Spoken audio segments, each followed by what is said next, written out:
Welcome to our channel English solution 48।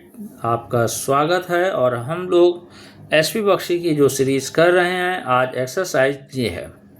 यहाँ पर हम लोगों ने बहुत ही अच्छे तरीके से प्रीवियस पेपर को या फिर एग्जाम्पल्स को समझा, जिसमें कैसे वर्ड के मीनिंग के आधार पर करेक्टली हम जो है फिल इन द ब्लैंक्स को करते हैं।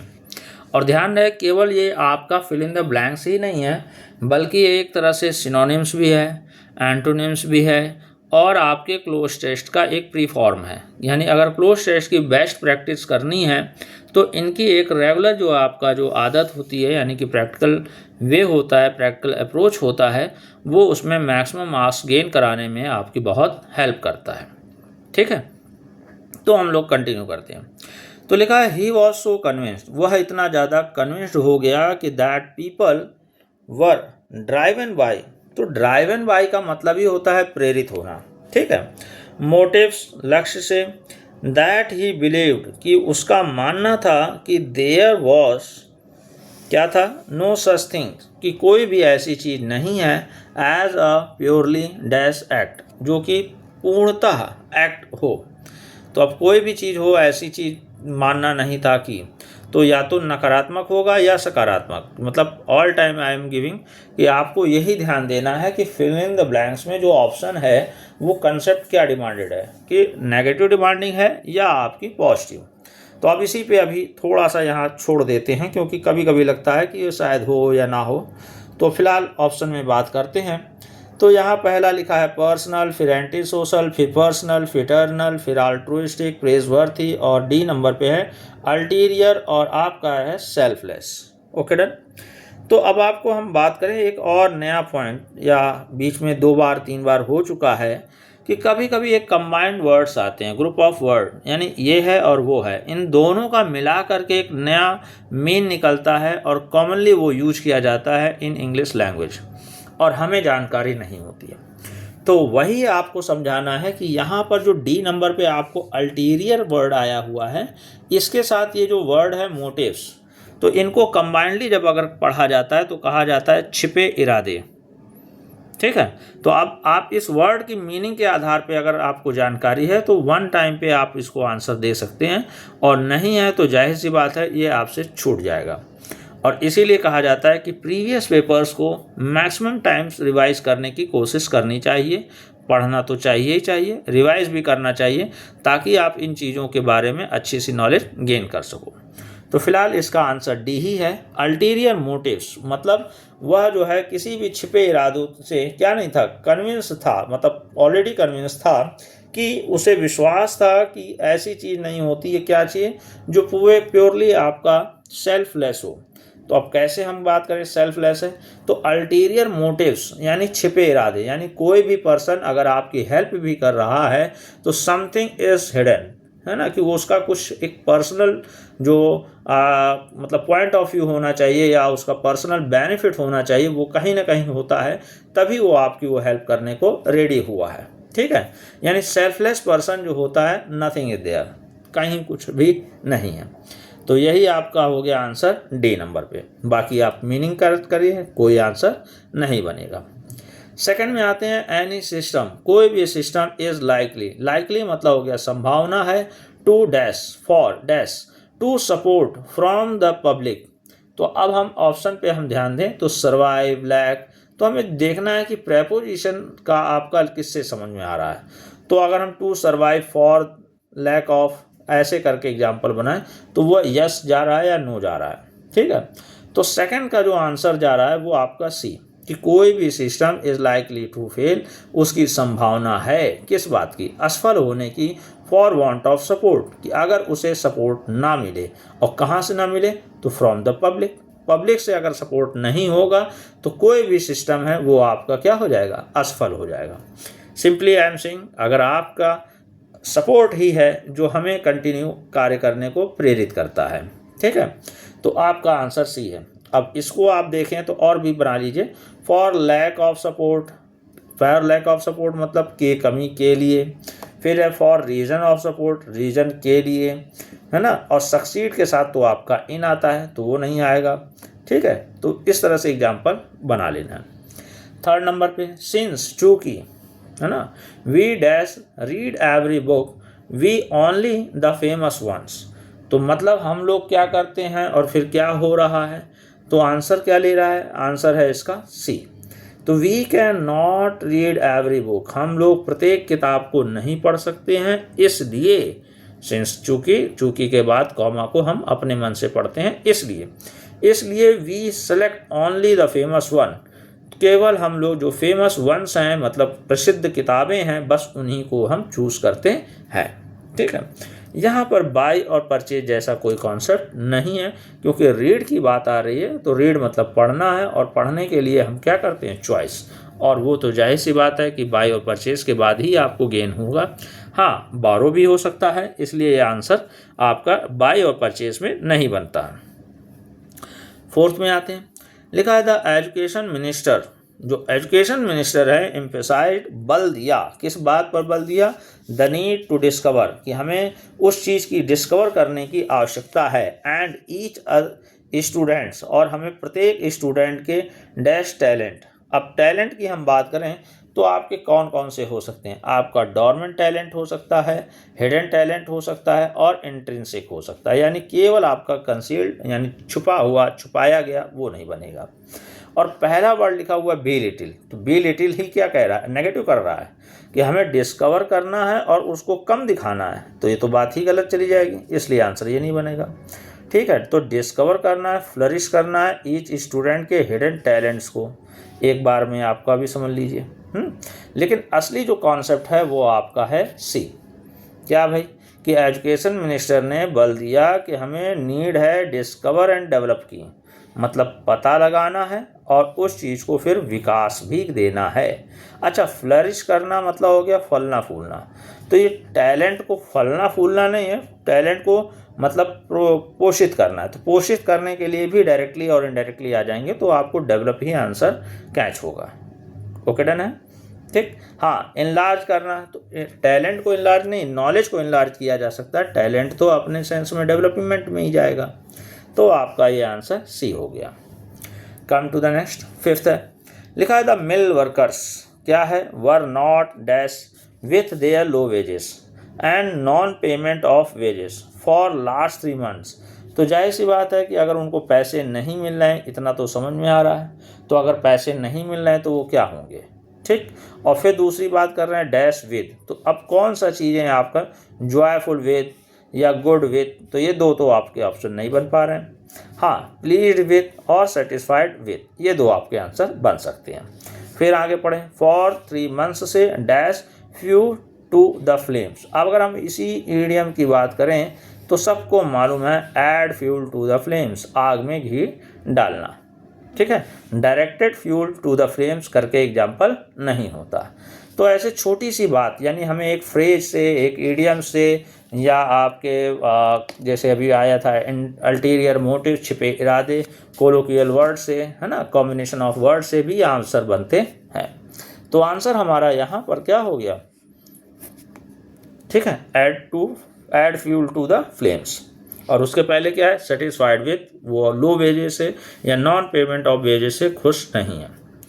6 नंबर में आ जाए, लिखा है he is usually dash but today he appears rather, but लगा हुआ यानी पहला पॉजिटिव और नेगेटिव का रिलेशनशिप लेना है, ठीक है। तो अब हम बात करें तो सारे आंसर देखते हैं, काम, डिस्टर्ब, स्ट्रिक्ट, अनवेल। तो स्ट्रिक्ट है और अनवेल है तो ये तो एक ही दिशा में चले गए, नेगेटिव में तो नहीं होगा। सेकंड में आ जाए टेंस और रेस्टलेस, दोनों ही एक ही भाव में आ गए, टेंस मतलब तनाव में होना, रेस्टलेस मतलब बेचैन होना, तो ये भी आपका नहीं होगा। हैप्पी मतलब खुश होना, ह्यूमरस मतलब भी आनंदित होना, तो वो भी आपका पॉजिटिव फीलिंग दे रहा है, तो इसलिए आपका आंसर नहीं होगा।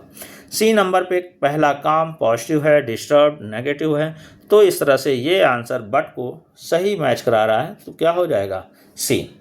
फिलहाल सारी चीज़ें खाली मैचिंग से नहीं होता है, मीनिंग निकालने से होता है, जब एप्रोप्रिएशन ऑफ लैंग्वेज आएगा तभी वो आंसर होगा।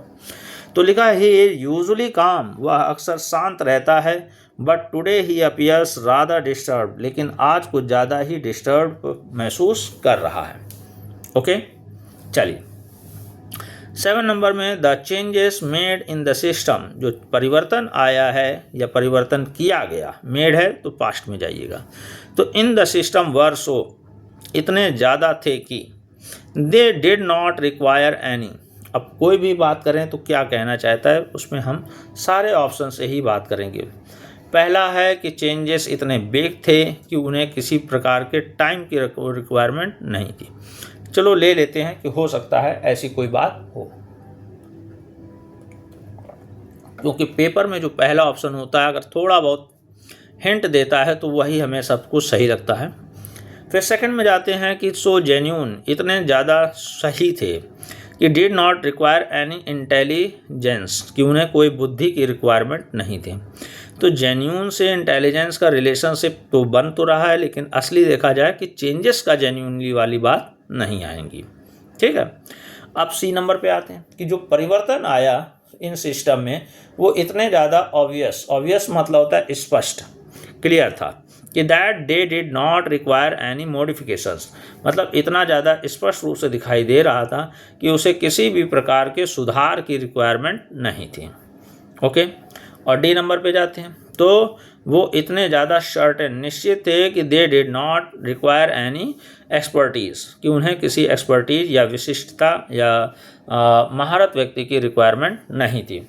तो फिलहाल आपका जो आंसर सही एक लैंग्वेज पर अप्रोप्रिएट की बात करेंगे तो वो आपका सी, परिवर्तन कैसा था तो ऑब्वियस था, और क्या नहीं चाहिए तो अब मॉडिफिकेशन, यानी जो चीज़ दिख गया वो बहुत अच्छा है तो और बदलाव करके यानी उसको डिस्टर्ब ही किया जाएगा, ना कि उसमें इम्प्रूवमेंट लाया जाएगा।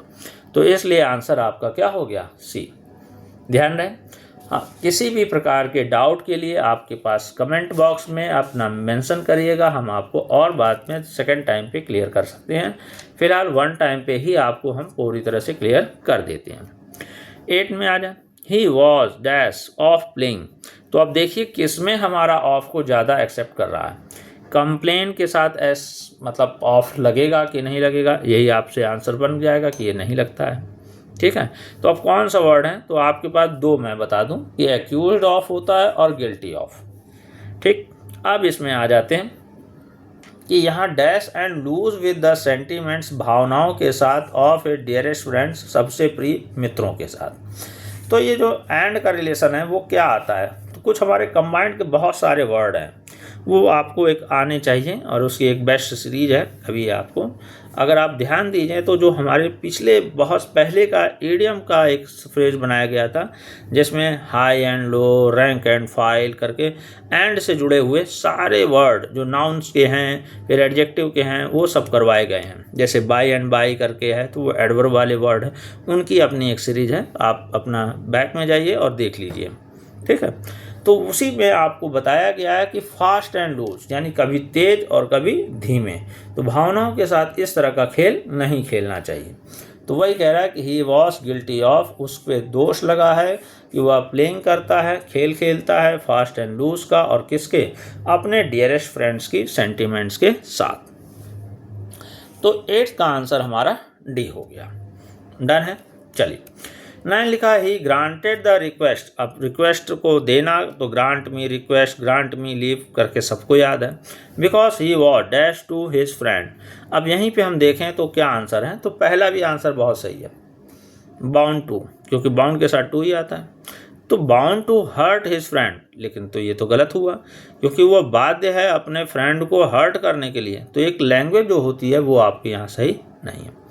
फिर सेकंड नंबर पे आए डेस्टाइंड। डेस्टाइंड भी अपने बाद प्रेपोजिशन में टू लेता है। डेस्टाइंड टू फॉल मतलब हो गया वो उसका पतन निश्चित है ना, इमोरल पर्सन का पतन निश्चित होता है, जो डेस्टाइंड टू फॉल होता है।